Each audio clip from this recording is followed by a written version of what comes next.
Hey everyone, in this video, I'll show you how to check your purchasing power on Affirm.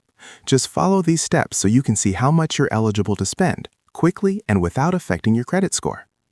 Checking your purchasing power takes less than a minute and won't impact your credit.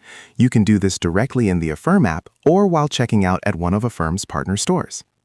First, let's check your purchasing power in the Affirm app. Log into your Affirm account, then go to the Home tab. Tap Check My Purchasing Power to instantly see your available amount. You can use this purchasing power to apply for payment plans and make purchases inside the app. If you have the Affirm card, you can also view your purchasing power from the Card tab. You can also check your purchasing power at partner stores. Some stores allow you to view how much you can spend while you're shopping with them. Keep in mind, this amount applies only to that specific store. Purchasing power estimates can vary depending on where you check. The amount or even approval may be different in the Affirm app compared to a partner store, and it can change based on the store you're shopping at.